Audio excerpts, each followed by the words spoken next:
So we talked about the challenges, obviously, and I think people are aware of those challenges, but still, really, people really want to build mobile. If it's just because they'll get paid more and they'll be able to offer those services to their clients.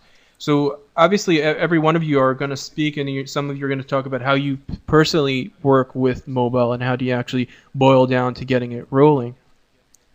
But the big question is what is the first step you have? Let's say a client comes to you with an idea, they want an application. How do you decide what tools do you use to build for mobile? Is it always Flash, or you really only use you use Air only for specific reason, or is it basically Air is your platform of choice whenever you're building a mobile application? Everyone's gonna jump in. Okay, I'll begin. Yeah. I would say that a lot of times the requirements will dictate the technology they use. It sounds obvious, but once you actually understand that, then you realize that if we are building a game, say, and it has to be a really sophisticated 3D game, well, like right now we don't have joys of living in New York City. Right now, yeah, if we're looking for a very sophisticated high-end game, then you have to go native with that. Just like right off the bat, you'll be doing Objective-C or Java. However, if there's something that is right now is not very graphically intensive, maybe it's like a simple promotional app that's kind of like a throwaway, or if the client has a low budget, I think budget also is a big part of it too. If we know that, okay, we can only pay for, I don't know, 5 weeks of development. Well, actually, I think 5 weeks you could crank out a decent small mobile application, of course, depending on the type, in Flash, much more than you can in Android or for Java for iOS or Objective-C. If we're just a few moments away before Chris actually will take over his hour. Then we'll take another open mic in another 2 hours or so. Obviously, I encourage you all to ask questions so we could collect them. You could you could Twitter 34799. You could post on our Facebook Live page on flashtent.org/live.html, or you could Twitter using hashtag FlashTent. I have a question if we've got quick time for it. It's kind of pertinent at the moment, really. I was just wondering if there was anyone out there who's got experience of transitioning from either AS3 to Objective-C or AS3 to Java for Android, or preferably if anyone's actually done both of them and how they found it. How hard is one compared to the other? I remember personally, and this is like when iPhone first came out. When I first came out, I was so excited. I wanted to build an iPhone application, and I was so terrified of Objective-C because I never did Objective-C or C++ or C or C# wherever they wanted. And I remember there was no books yet, and I first opened the first chapter, and it was of their documentation. It was, okay, you need to know Objective-C. So then I opened the book about Objective-C that started with you need to know C first.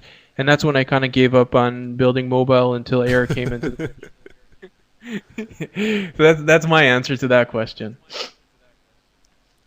Yeah, I'm definitely. I would say that it'd be much. Yeah. Oh, go ahead. Yeah, this lag makes it very interesting. Go ahead, James. Yeah, I'm definitely very skeptical of my ability to take on Objective-C. It's rumored to be slightly lower level than Java, and if you're an AS3 guy and you read a few lines of Java, you kind of know where you are. Right. Objective-C is, I think it's just a bit too far away. That's why I'm asking the question. I don't know because I haven't tried this yet. Hopefully, I'll get to within the year, but it's still new territory for me. I would suggest, like for me, I work with. I've learned numerous languages. It's kind of part of what I do. I'm always playing with new languages, and for me, I think again, I think both you guys kind of encapsulated it. I think it's just getting over the fear and the intimidation. I think if you're willing to say, yeah, I'm going to have 3 weeks where I am going to be confounded. Like if you just like accept that the next 3 or 4 weeks are just going to be terrible and frustrating, then when it does get terrible and frustrating, you're like, okay, well this is how it is. But if you just stick with it, then you can be successful with it. But then, a question that I have to throw to you is, so is it really is it a big advantage knowing Objective-C?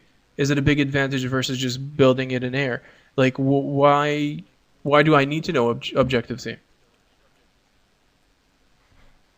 I would say that if you want to make a high performance iOS application, then go with Objective-C for right now. Maybe Air will improve in a year or 2 years, where it's gives you a lot more better options. But as I mentioned before, if you want to do a really sophisticated 3D game for the iPad or for the iPhone, then Objective-C is the way to go.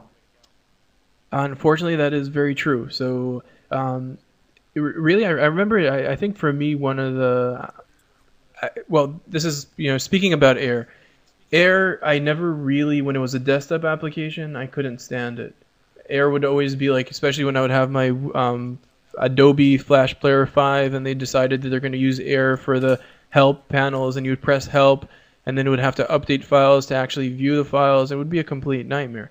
Obviously, today Air is a lot smarter than that because it's baked into most of the devices.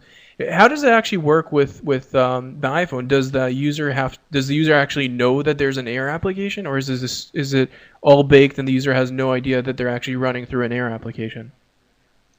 The user right now. Go ahead. That was Chris. The user has no idea. The runtime is bundled within the application.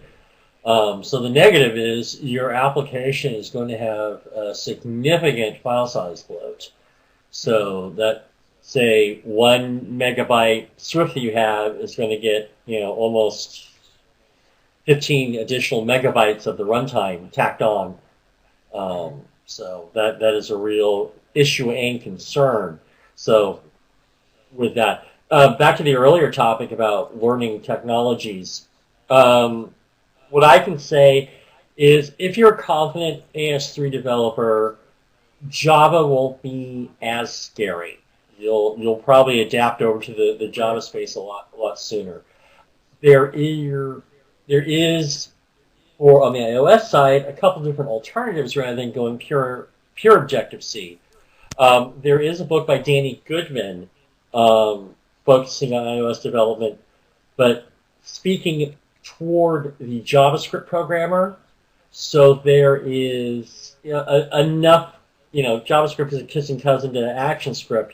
So there's probably a more familiar space to start from transitioning over there.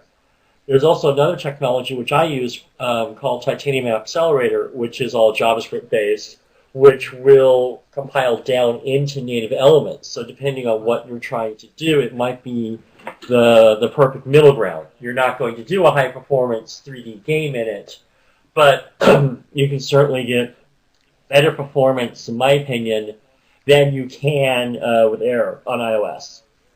So I can ask one more question before we're gonna hand over the control and turn everyone else's mic and give it to Chris to take over his session. But a question I have to Chris to just start off your session really maybe would be, a lot of our students are game enthusiasts. A lot of people are. They build Flash games. How complicated is that process from building Flash applications for the desktop to actually getting your Flash applications to work on an Android device or getting it to work on an iPhone? Well, that's actually a loaded question. The real issue is getting them to run is relatively easy. Getting them to run well and correctly is hard. Mm-hmm. And with that, that's almost words, I'm going to give Chris the stage. And everyone else, if you could turn off your mic. Once in a while, I'll bug you, Chris. If you're ready, let me know, and you could take over the screen. It's your hour.